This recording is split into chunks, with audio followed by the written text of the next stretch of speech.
Hello and welcome back to the Long Shot Podcast.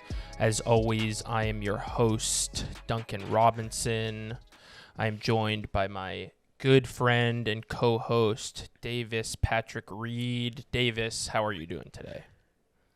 I'm so great, Duncan. That was really good. It's the monotone voice. You threw the middle name in there. Mm-hmm. That was great. Thank you. I'm trying to channel Duncan. I got my my New Hampshire shirt on. I've got big shoes to fill, probably literally and metaphorically, and I'm doing my best. That was great. All right, Haley, what do you got? Let's get your Duncan intro. I think I'm gonna pass. I just feel like I don't. Harry knows this about me. I don't like engaging in competition. I don't have a chance at winning. It's not a competition. It's All right, can I just get a hello and welcome? Hello. That was good that was too. Fucking good. That was good. Okay, thank you. At least you. Yes. To the Long Shot Pod. That's all I got. That was pretty good. Yeah, no, you both crushed it. It's very monotone. It's hello and welcome to the Long Shot Podcast. As always, you had it perfect, Harry. As always, I'm your host, Duncan Robinson. And as always, I'm here with my good friend and co-host, Davis Patrick Reed. Davis, how you doing? And I tell him, Dunk, you can just like get right into whatever you want to talk about. You don't always have to ask me how I'm doing. Like first of all, I don't know how much people care how I'm doing. I'd like to think some people do. But secondly, I don't always have a good answer for that. You know, like I don't want to just every week say, I'm good. Thanks for asking. I'm joined by two very special guests. Here was my hypothesized intro for the two of you. First, it was going to be, you may know her from her time at The Ringer. You may know her from the incredible podcast Spinsters. You probably don't know she recently spilled a cup of salsa on a rug in an Airbnb that she was staying at. It's Haley O'Shaughnessy. I cleaned that up successfully. Thank you very much. And thank you for saying that about the pod. I appreciate it. Subscribe wherever you get your podcasts. Yeah, podcast, Spotify, YouTube, you know. And then Harry, you guys know Harry. If you haven't listened to our award show, what are you doing? You're missing out. But it's his second appearance on the pod. Still feels weird saying that because he's on the call every week. It's Harry Krinsky. I did not have two-time Long Shot Podcast guest in my 2022, vision board, but no, it was so out of the vision is what I'm trying to say. It was that was maybe 2025. I was booing you saying, I thought you were going to say bingo card, and I was like, that's... Oh, no, that can't, much too cliche for No, me. yeah, I'm post, yeah. Well, no, we're very happy that both of you are here. Thank you for both being here. Harry, can I please, before we started recording, you teased a Devin Booker baby dap take. Yes. And then we never got to it, so this feels like the perfect opportunity. Absolutely, yeah. Have you guys watched Succession, the TV show? Of course. Yes. Season 1, banger. Season 2, wait, what are we on? Season 3 is the new one we're on. Season 2, banger. Season 3, banger, but there was a little bit of feeling that was like, was this show made for Twitter captions? Was this show made to just have a screenshot pulled out and then go viral of like Tom Wabscans going like, whatever, I'm the man or whatever shit he said. He probably didn't say that. I was, I'm kind of tangentially in the content business. So when I see a Devin Booker fist bumping a baby, I immediately go like, that's going to go viral, whatever. There's going to be memes about that, all that stuff.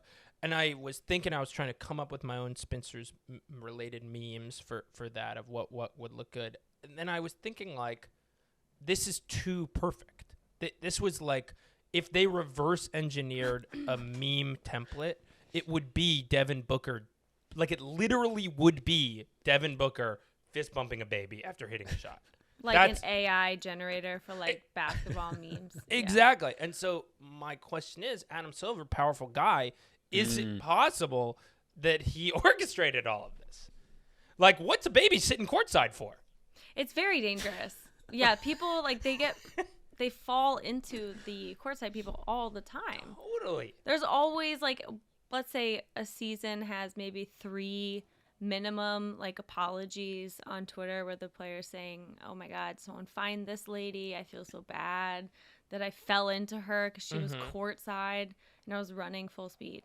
What's a baby doing there? That's bad parenting. And then the guy, you can see it, just stretches his baby into Devin Booker's face. Like, just basically saying, like, do something with this baby.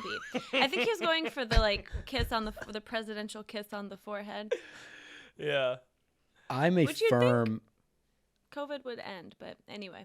What were you gonna say? I'm a firm believer that the camera crew needs to move back behind the basket. Because you're right. Every game, someone goes tumbling into the camera guy, and someone's going to get hurt. Knock on wood. This is the second time I'm going to jinx something on this podcast. Someone's going to get hurt. People are too close to the court, so I couldn't agree more. My question, though, is, Harry, are you saying the baby was planted there, or that we're all just living in a simulation? What we're watching isn't even real. It was all AI generated. Are we going that far? No, great question. No, I think it was planted by powerful people. I think like I see. It's and I guess if I have to put a specific person on it, I think it was Adam Silver. Yeah. I think it was Elon Musk, because let's zoom out, okay? He's for buying 1 second. Twitter. He's trying to buy Twitter. He needs Twitter to keep being active. People have said they'll leave Twitter if he buys it. So how do you keep people coming back? You get great memes that you really see first on Twitter. Wow. That will be on Facebook in a month. That'll be on Instagram. 12 hours after it happens. Instagram's a little bit faster, but I think it was Elon Musk. But there's no reason to say that he didn't partner with Adam Silver. I think that's very reasonable. I think you guys are both onto something. I also don't think we should discount how powerful the baby might be. You know what I mean? Like, I think it might be disrespectful just to assume that the baby's being planted. Why? Maybe the baby chose to be there. Maybe the baby has an agenda. Right. Boss baby. Yeah, it might be. It might be kind of a boss baby situation. Yeah, exactly what Will Ferrell movie was it where they used an actual basketball game as part? Was it Will Ferrell? It was. Oh no, I know what you're adjacent, talking about. like, Yeah, comedy adjacent, where they used an actual basketball game and they didn't tell people. So maybe this is actually part of Boss. What are they on? Boss Baby 4. Basketball Baby 4. Yeah. Yeah, and they just animate after the fact. That's a lot of boss babies. All right. Well, this is an opportune time to transition to my other conspiracy theory that I brought you guys on for a lot of reasons, but really the primary one is, if you guys can't tell, those of you listening, this is a group that's going to get to the bottom of some serious questionable things going on in the NBA. And one of which happened after game 1. We talked about Duncan's offensive explosion. He texted me after the game and he said, Dave, do me a favor. You're a data guy. Dive into the numbers a little bit. I think I'm shooting like 60% from 3 during day games. And so I crunched some data, and numbers don't lie very often. There's a pretty interesting story being told. I need your guys' input on this. So let me just read you some figures. Most NBA games are tipping off 7:30 Eastern during the season. Sundays, you'll get some day games, and in the playoffs, you'll get some day games. Other than that, it's fairly rare. So there aren't a lot of these cases, but I think there are enough games where you can start to connect the dots. In Duncan's career, he's played in 21 games that have tipped off 4 p.m. or earlier. In those games, he's averaging 12.1 points per game and shooting 46% from 3. That's elite. But let's go a little bit earlier. 3 p.m. tips and earlier. 13 games. He's averaging 13 points per game, shooting 51% from 3. Wait a minute, I'm not done. Games 2 p.m. or earlier. 11 games played. 15 points per game, 53% from 3. How about games 1 p.m. or earlier? Which game 1 was a 1 p.m. tip. 7 of them in his career. 19.3 points per game, 56% from 3. So, guys, the numbers are getting better the earlier you go. And they're good to start with, 4 p.m. or earlier. but you get all the way up to a noon, 1 o'clock tip-off, you're basically banking for over 50% shooting from 3 and 20 points a game from our guy. I don't know what it is, but he's a daytime sniper. Do you guys have any theories why this might be? I have some questions first. Please. You know Duncan well. Is he a morning person? You know what? He's become one. And I think it's a little bit out of necessity. In high school or at Exeter where we met, the joke was, I'm in the car. He would always say, oh, I'm in the car. I'm on the way. I'm in the car. But he would be laying in bed, hitting the snooze alarm. So he was late to everything. So actually he was the opposite of a morning person. But now, maybe it's credit to him. I don't really want to give credit to him. I don't think that he's just shifted into a morning person. I really think it's just the job. They're doing practice at like a 10 a.m., 11 a.m. You got to be in the gym, 2 hours early, get your weightlifting, your physical therapy, your all that. So he's in the gym at like 8:30, 9 o'clock. So he's got to be up early and at him. But no, Haley, I don't know if by his biology he is a morning person. Maybe he's become more of one, though. I have a second question. Okay. We know that he takes cold showers. Yes. Is he a morning shower, Oh. an evening shower, or the rare both, Midday. or the not so rare, unfortunately, for men, neither? Can I am talk not- a little? Sorry, I just want to Yeah, throw please. one more in there because I think this is important. A minority of people, but that we need to, like, in my opinion, bully. Midday showers. One of my roommates rips a 1 p.m. shower. What are you Consistently? doing? Yeah, no, that's his thing. He wakes up, makes a cup of coffee, works a normal 9 to 5, but he showers on his lunch break. What are you doing? Yeah, that's bad. But people do that. One of my not to air her out, but my friend's my other roommate's girlfriend, similar thing. She's a midday shower, so it's not just men. Have you heard of this? I will say this. Unfortunately, I don't have a great grasp on Duncan's shower schedule, but I do think that he's skipping the morning shower. I think he's getting to the gym, getting to practice, doing what he needs to do, and then maybe showering afterwards. And I will say, I've sort of built that into my schedule too, Harry. So I'm not going to take your 1 p.m. shower as a direct attack at me, but I have sort of built this schedule in now where I'm getting up. Dog starts whining about 7:30, so I'm up pretty early. Feed her, go on a walk, go to the gym. Now all of a sudden I'm back. It's 11-ish o'clock. I'm not showering until my post gym in the morning. Wow. That's normal. I mean, I'm going to assume, Harry, that what you're saying is they're not doing any physical activity that would require showering before their midday. No. And they're doing their physical activity later, but so it's honestly probably even worse because it's probably they shower at 1 p.m., work out at 5, and then shower again at 7. It's you're spending... It's strange. I'm going to give you that. It's strange. I also, look, hey, whatever Right. floats your Different boat, strokes for different folks, right? If you want your So cold you shower at don't 1 know p.m. You don't know his shower. I feel like I know all of my friends, if my friends shower in the morning or... You know what? Because I really you're getting ready with them. You have to, you know what I mean? You guys don't. Totally. No. But for the record, I wish I knew his shower schedule. I wish this was something that I wish this is something I could share with you. I truly do. I'm gonna go out on a limb here. This is a little bit of a hypothesis. I have some boots on the ground data just from being with him in Miami. I think he's probably skipping the morning shower. I think he's doing the go through your day, get the morning workout in, shower afterwards. Yeah. Okay, but game day. Let's go to game day because I think that's all that matters in this situation. Because what I'm saying is that a cold shower, in addition to making you really fucking cold, is going to wake you up. That's why I don't understand the night showerers who do cold showers. That feels almost like you're looking at your phone for an hour before bed. You are putting freezing water on your body and then you're trying to fall asleep. Yeah, true. I'm, by the way, really bad at that. I'm trying to get better. I've started to charge my phone away from the bed, so I'm not looking at it before I go. Okay, no, you're right, though. I think in order to get to the bottom of this, let's walk through what my interpretation is of his like standard game day routine. Sure. Let's assume it's a 7:00 tip off, which is pretty standard in the NBA. Eastern time, mind you. I think he's getting up. He's going through his walkthrough with the team at, let's say, 11 a.m. I think he's showering afterwards. Mm-hmm. He's coming home. He's getting lunch. He's getting off his feet. Takes a nap every game day for a 7:00 tip. He's taking a nap probably around 2:00, 2:30. He's up at 3:30. It's a short nap, 30 minutes to an hour. Then he's up, probably gets another little meal in him, and then he's off to the gym around 3:30, 4:00.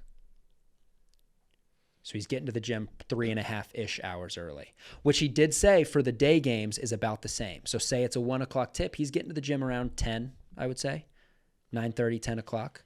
So that part of his routine is the same. It's really just what's going on from wake up to 9, 10 a.m. I think that while we figure this out and talk about everything else, you should just text him and maybe he'll text you back. That's a good call. So I have one last shower question, and I have a theory that goes in a different direction. Shower question. What type of shower head is he rocking with? Because if he's got like a weight, like, and I expect he's an NBA player, like lives in Miami. I feel like Miami has good shower infrastructure. Like I feel like he's rocking with like a very cool rain shower head, maybe even a steam situation. If he's ripping that before games, I mean, no wonder he's doing numbers. So I guess probably most NBA players have that. No, but they're on the road, perhaps. Yeah, that's true. I just sent him a text. I'm going to see what his interpretation of this is. I have 2 conspiracy theories that I would be curious to get your guys' feedback on. First is he's part Hawaiian. So I think there's a world here where he's powered by the sun. I think there's a chance. I'm not sure how to prove it other than let's look at the data. I mean, the data tells a story. I think there's a chance that when the sun is out, his powers grow just a little bit. I'm in, yeah. So many things in that sentence I wasn't expecting. Okay, what's your second one? So my second theory is when you're going to the gym for a 12 o'clock, 1 o'clock tip, it's about 9 in the morning. So when you're going to the gym, whether you're on the road or in Miami, you're on your way to the gym at the same time as the morning commuters. And I think what that does is it provides a little perspective. Wait, I'm going to play a basketball game? Like, this guy's in a suit. He's got to go sit and look at an Excel spreadsheet for 9 hours. I love my life. And then you're walking into the gym with a clear head. You're grateful. And the basketball gods are going to repay you in those moments. You know what I mean? Like, I think that if I had to pick a conspiracy theory, that would be it. But I don't want to rule out the fact that the vitamin D from the sun does something for him. I actually think there's a world where he could start going by Vitamin Debo. I think that could be a nickname, right? That's what I'm saying. So I don't know. What do you guys think? Sponsorships. That's what I'm saying. Like, so actually, many vitamin brands out there. No free shout outs, but we have read ads before for a vitamin D lotion that you just simply just put it on your forearms and it gets you all the vitamin D that you need. And let me tell you, as someone in Ann Arbor, Michigan, that's something that comes in handy because it's cloudy, 7 months out of the year. It's no secret that we all want to look our best this spring. Well, Mack Weldon is the expert when it comes to stylish essentials perfect for the new season. Whether you want to upgrade your sweats collection or need gear that stands up to the changing weather, Mack Weldon has exactly what you're looking for.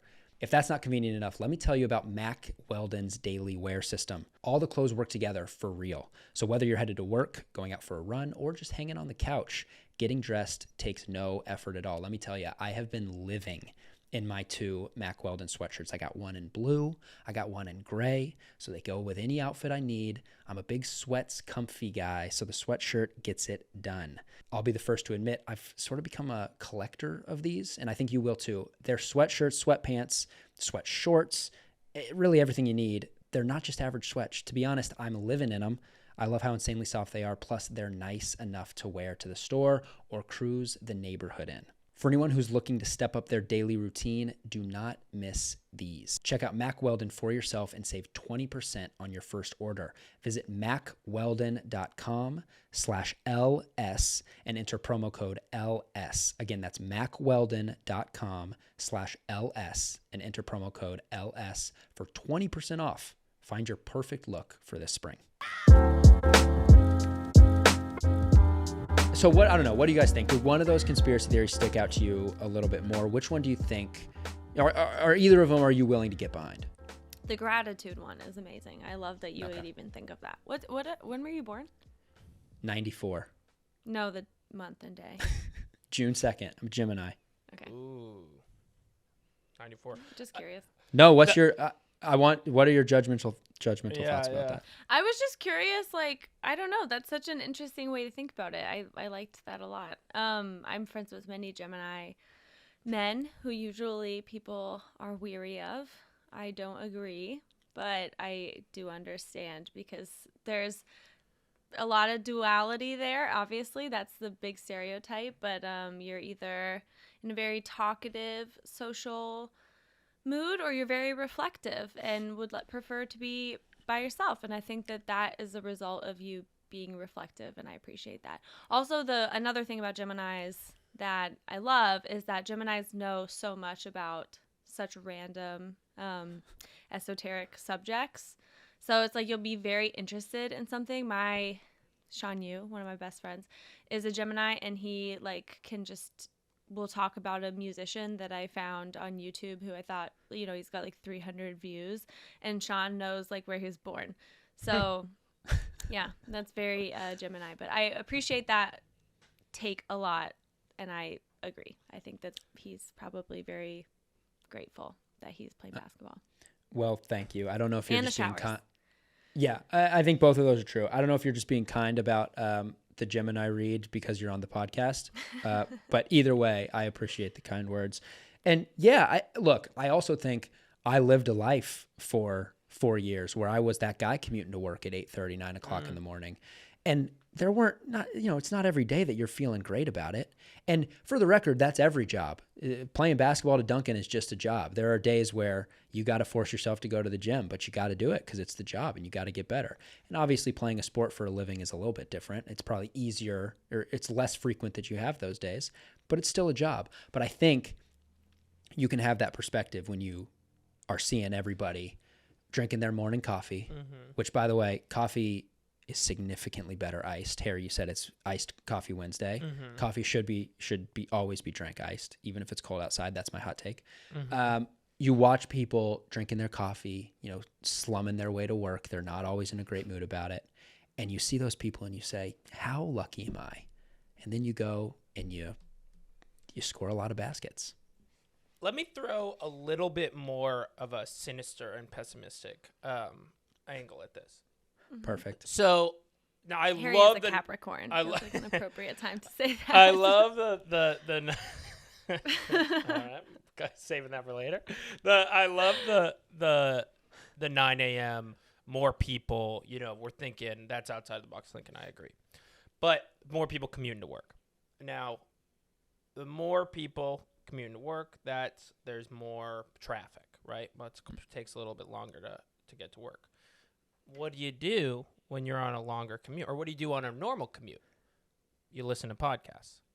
Ooh. Longer commute, more podcast. Ooh. Duncan, podcast host. Is it possible? You're saying Duncan is powered by gratitude. Is it possible that he's powered by audio journalism? Like, he's out here being like, fuck, dude, what's going to happen with Adnan Syed, Like, wait, did you say this was your cynical take? This doesn't cynical at all. Well, it's not gratitude. It's though I do actually have an even more cynical take that I'm ready to unleash after this. But what do we think about Duncan is powered by podcasts? I do great work when I'm distracted by something else. I genuinely do. Yeah. So I could see that. Okay. I also think it. Oh, go ahead. I also just think it speaks to the power of podcasts, which is good for all of us here. So yeah, I'm happy to push that narrative. Rising tide. Yeah. Yeah, exactly.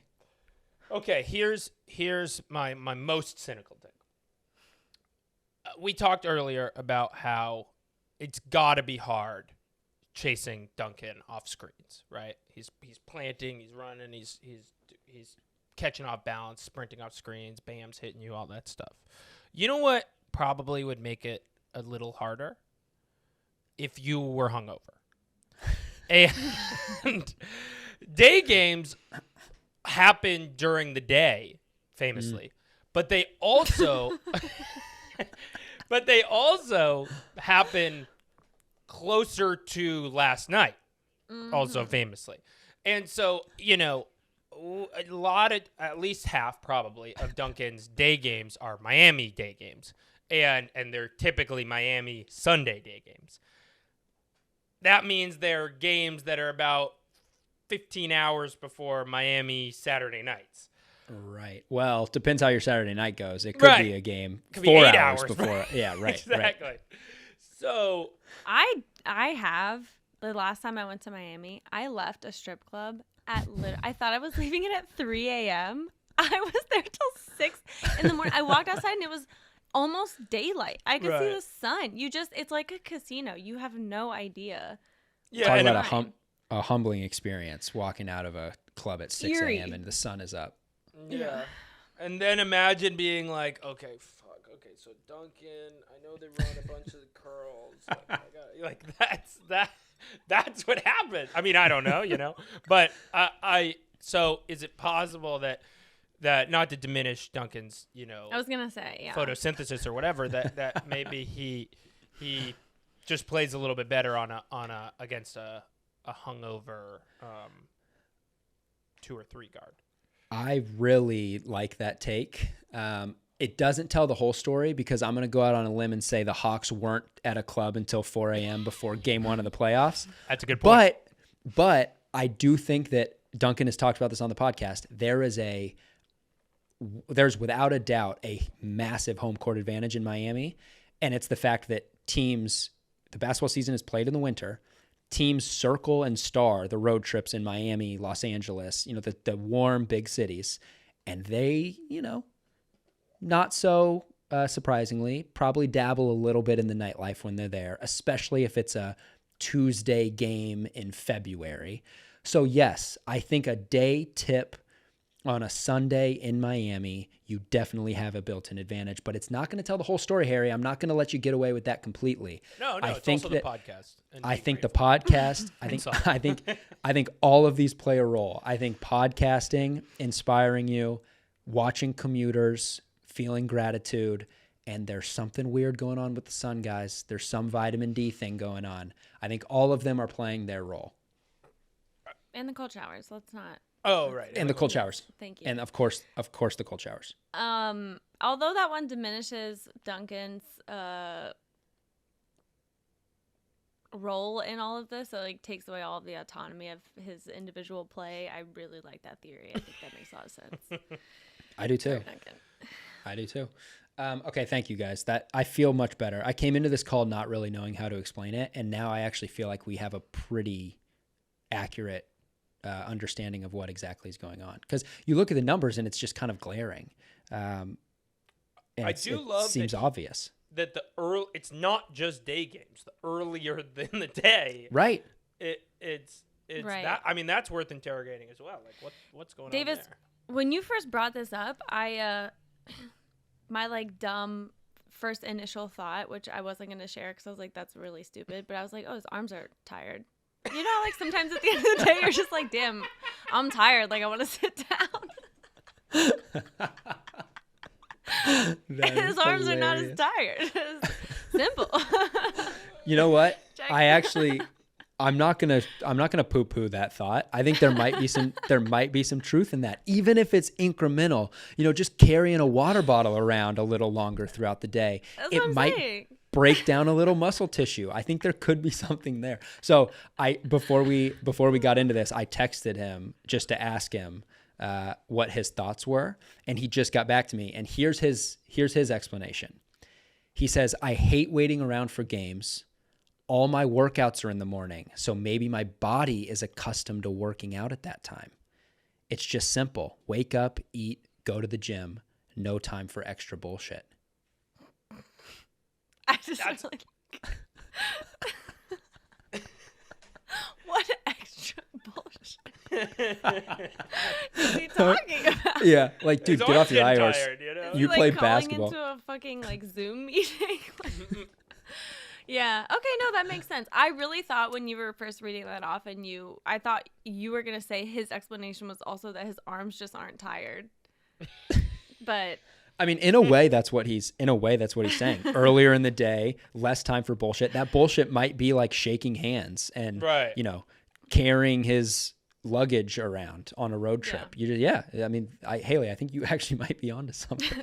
it makes sense though, because anyone who's going to take a nap before a game, every time I hear a player say that, and I've heard Duncan say that before, it's so, to me, that feels so irresponsible and reckless. And I know that players have this down to a science. I'm not calling any of them irresponsible. But to me, like when I nap, even if I set a timer, there's no telling what's going to happen.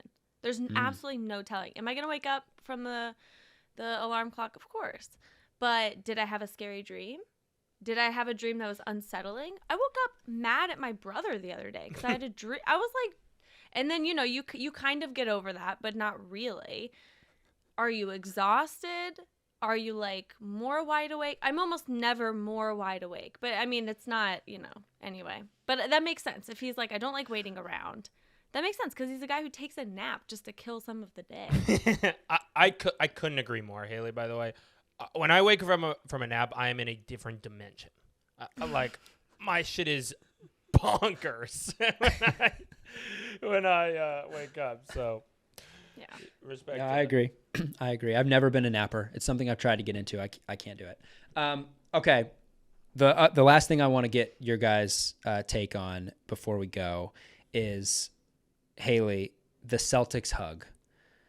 For those of you that don't know, actually, can you paint the picture for us a little bit about what this moment was, where you saw it, what you were doing? Is this a core memory now that's going to be instilled in you forever? No. So we were on Easter and we were watching the Celtics Nets game 1. And there was, I wish I remembered exactly what it was after, but it was more like the audience shot stood out to me more. There were 3 teenaged appearing people, 2 girls, a boy, and something big happened. I'm pretty sure it was a layup. I think it was a Marcus Smart layup, but I'm not 100% sure. And afterwards, the girl all the way on the right, if you're looking at it from them looking at the court, does this like very fun like this motion. She like holds her hand to, and she does like a swish, which is so funny because I remember instantly thinking like it was a layup. But next to them there's like the girl and then a guy, and the guy goes in, hugs her, releases very quickly, and then afterwards he lets out this very, very, very cute like a sigh of, you know, like relief or like excitement or something. And so when I saw it, I was like, that's very cute, because it on first glance appeared like this guy who had a crush on the girl next to him, saw an opportunity for a hug, executed it flawlessly, did not hang on too long. You know, she went in equally, and then he pulled apart, and it was all just like perfect timing. And to me, it brought me back to, you know, those teenage years where just like it was all just a fucking risk, and you never knew like when you were going to be embarrassed or anyone was going to say that they didn't like you or did like you or whatever. And it was just all this angst, and it was very sweet. So I tweeted that. Yes. You tweeted that. It went everywhere. Yeah. I mean, what a beautiful moment. You know, basketball, there's a lot of beautiful things about basketball. You know, it can bring people together, sports in general. But how about opening the door for a hug with your crush? And we're jumping to some conclusions here. We're not 100% sure that that's what this was. They could be brother and sister. They could, somebody said that to me, and I was like, damn, they actually do look a lot like brother and sister. And so I wanted to submit it to the like siblings or couple Instagram. Have you guys seen that where they do like siblings or couple? Those are hilarious. Either or, but I will say, if for some reason they see this or hear this or whatever, and you are brother and sister, do not be embarrassed, because that is also equally adorable. Oh, just yeah. in such a different way, because now it's all about sports. And he had that genuine like sigh of relief at a basket being scored, and like his instant reaction was to hug his sister as a teenager. That's fucking cute. So 100%. yeah, no need to be embarrassed regardless, I hope. I agree. For the sake of this conversation, I'm going to assume that they were crushes. But I agree with you. It's beautiful either way. But for a big Celtics basket to open the door for you to give your hug or your crush a hug, it's just special. It's just special. And it got me thinking, you know, we're now down to the final, 16 teams in the playoffs. I want your guys' help with this. I was wondering, who are the most romantic teams left? And I'm going to keep the question that broad. I'll let you guys take it in kind of any direction you want. But whether it's the team that, you know, might lead to the most fan hugs, or whether it's a team that just embodies something that's romantic, maybe even sexy. What do you guys think if I were to ask you the most romantic playoff teams this year? Harry, I think you should go first. Sounds good. Well, let me first say it is ironic that all of this happened in Boston, because Boston is the least romantic city in America. Least sexiest city. Right. Sports team, city, you know, all of it, right? It's like brutal. Sorry. No, I mean, No, you're good. I took people in Boston. I took shots at Maxi Kleba, so you can take shots. I lived in Boston. I lived in Central Square for a year. It was horrible. But I will say, it's horrible. There was a very good, nice little coffee shop near my house though. There was a nice. The most romantic. This is a homer pick, but it is true. Is the Golden State Warriors. Luckily, I didn't need to shoehorn a kind of homer take here, because it's just, well, the second least romantic city in America is San Francisco. It's like also horrible, but from a romance kind of sexiness vibes perspective. But the Warriors are a incredibly romantic team. You got like kind of high octane thrilling offense. Like that is the seeing that death lineup is like the equivalent of somebody you have a crush on, like responding to your Instagram story. It is like, oh my, your heart is beating like a million miles a minute when you're seeing Poole, step back three, you know what, all of that stuff. Then they've got this nice, you know, when you're like in the early stages of kind of falling in love, you feel like you're the underdog a little bit. Like you're like it's a kind of a little bit of a will they won't they, but you've got a little bit of a kind of quiet confidence. You're like, I'm the underdog, but I'm also gonna pull this off. At least maybe I'm projecting, but that's what the Warriors are like. We are the underdog in a certain way. You know, we're not the Suns, whatever, who are frauds, but we are also have this confidence of like, I think we're, you know, we think we're one of the best team in the West, or, you know, whatever, the best team in the league even. So all of that is very romantic, very sexy, and, you know, like thrilling. So that's my pick. I really like that pick. I don't know if I'm going to let you get away with calling the Warriors underdogs. That's why I think no. I think any team with Steph, Clay, and Draymond immediately is not an underdog. But I like this. I think if you think about the Warriors as a relationship, you know, an analogy for a relationship, they've gone through multiple iterations to keep things fresh. You know, it's like Jordan Poole is like finding a new hobby to do with your partner, you know, and it really spices things up and you remember all the magic that there is. So I think in that sense, the Warriors are also very romantic. I would say like Jordan Poole is kind of like, you know, adding a third. Sort of dabbling in a little polyamory, you know. That's very inclusive of you, Harry. I love it. No, that's a good answer. I can't argue that. Except the underdog thing. That was a stretch. Yeah, that's horrible. This episode is brought to you by Athletic Greens. Duncan and I talk a lot about Athletic Greens, but I want to talk a little bit more about it because I'm telling you, I take a scoop of this stuff every day with a glass of water. It's the first thing I do when I wake up before I put anything else in my body, and I have never felt better. There's no better way to start the day. I'm absorbing 75 high-quality vitamins, minerals, whole food source superfoods, probiotics, adaptogens. I'm not even sure what adaptogens are, but I know that they're doing good for me. It's fantastic. It tastes good. I also now have the Athletic Greens water bottle, which I'm using to shake it up, which is really just giving me that smooth taste. No clumps of nasty stuff in there like some of the other things you're mixing with water. I also don't need to take anything else. I used to be taking Athletic Greens and Emergency, but then I realized I don't need to be doing both of this. Athletic Greens has everything I need. I cannot stress enough to you guys how awesome this stuff is. And guess what? Athletic Greens is giving you, because you listen to us, a free 1-year supply of immune supporting vitamin D and 5 free travel packs. The travel packs are awesome. I'm taking them on the road with me. If I'm ever down in Miami, Duncan's getting mad because I'm stealing his Athletic Greens. So now I'm taking my travel packs with me. Easy to travel with, easy to pop in a water bottle. I'm serious. It's high quality stuff. All you have to do is visit athleticgreens.com/longshot. Again, that's athleticgreens.com/longshot to take ownership over your health and pick up the ultimate daily nutritional insurance.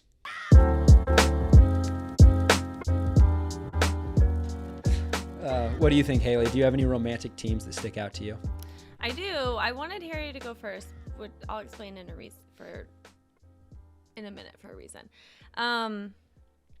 These are both this is another Homerish comment. The Heat are a very sexy team. There's a lot of passion. There's a lot of aggression. David Beckham was at the game last night. It's extremely sexy. The way that they play, the effort. But I don't think that that's romantic. They feel like the terms feel very separate to me. No, I think that's a fair take. Although sometimes they can fall into the same. It's like a square and a rectangle. Mine is also the Warriors because I think that they play beautifully. It's creative basketball. They share a lot. They follow through. They're exciting, though reliable. They defend what's theirs quite well. It's a very honorable style of play. So that to me is modern romance.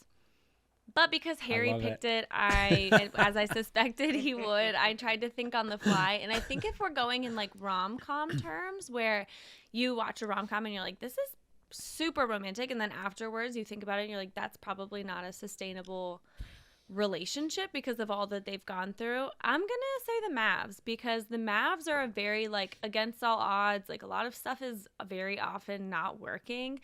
And there's a lot of holes, and we just regularly, with the franchise, since they've got Luka, see things that are probably not going to pan out or are going to be the equivalent of that moment in a rom-com where a person had to fess up to something but did it too late. And there's the moment where they're like, I've got to tell you something. The other person's like, well, can it wait? And then they don't tell them in time. So then later on they get in trouble for not telling them. That feels very Mavsian to me. But then there's always somehow they always pull it off. And it feels in the moment, because you're swept up in it, extremely realistic that the other person would come around, and they would only come around for someone like Luka Doncic. So, the way he plays. I don't really know anything about him as a person. Another great answer. I like that answer a lot. I also think this one, Harry, fits the underdog mold. All right, they were not great to start the season. Luka has missed the first 2 games. They still have found a way to split the series 1-1. Jalen Brunson has been awesome. I agree. Very romantic. Your breakdown of why the Warriors were romantic was very beautiful. That was boosting Harry's answer a little bit, but a great take there. And I love the Mavs take.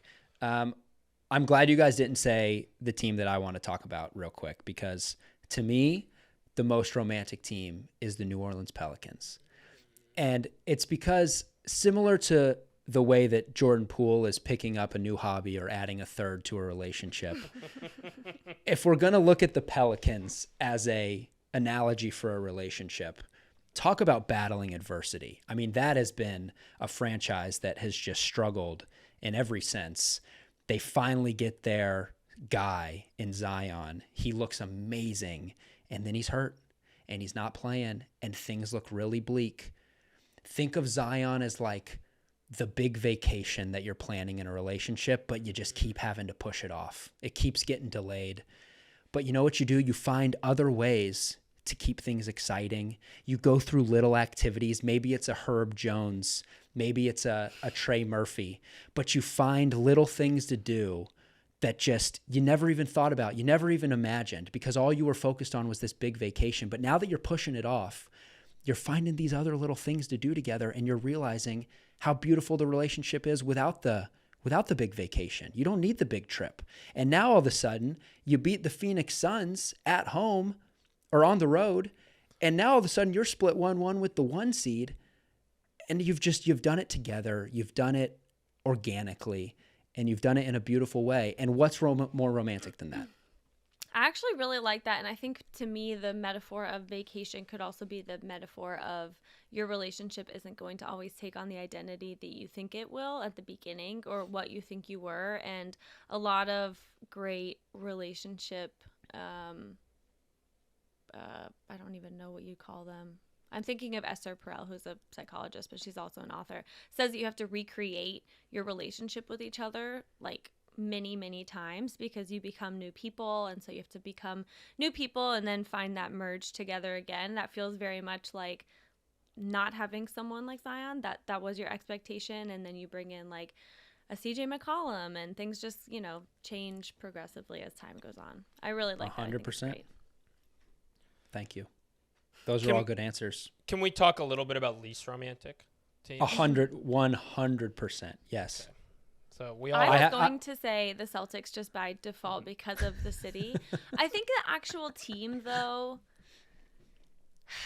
yeah, I mean, it's still not romantic to me. Like, I just don't find like heavily defensive teams. I just don't think of them as like outwardly like, wow, it's very romantic. The Utah Jazz are just supremely, not even just not romantic, like a huge turnoff.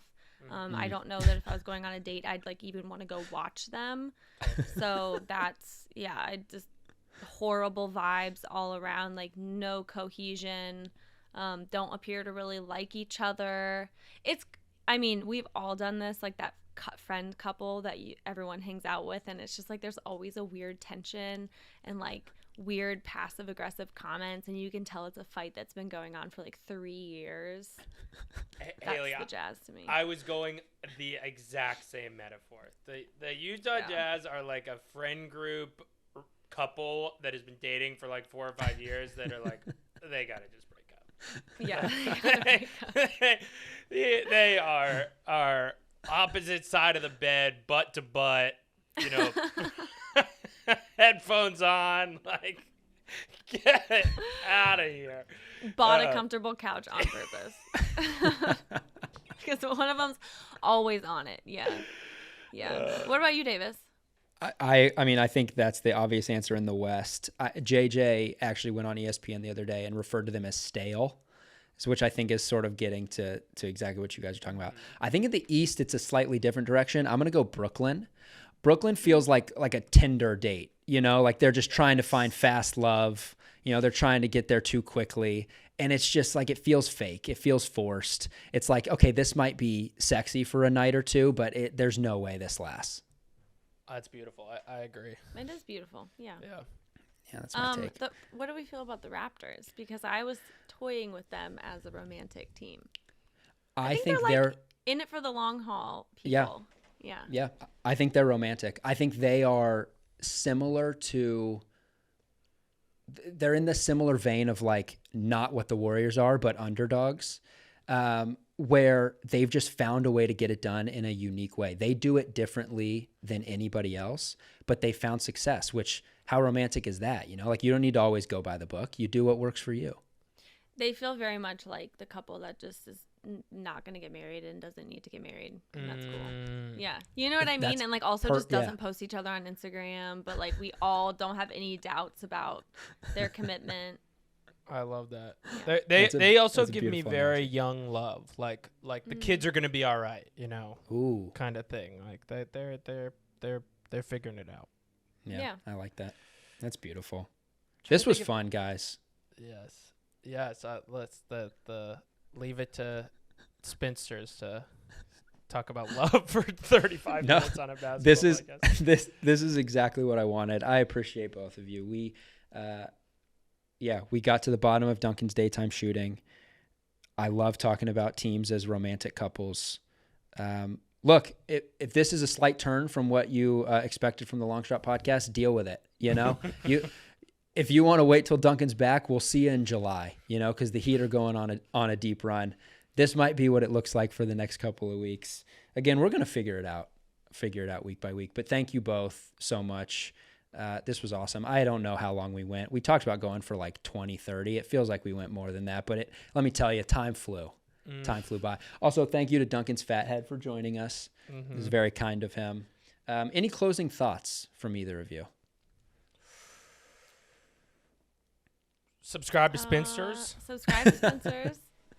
And Davis, if you want to text me the time you were born and the location that you were born, I will text you back your chart. Done. I'm doing it as soon as we get off this call.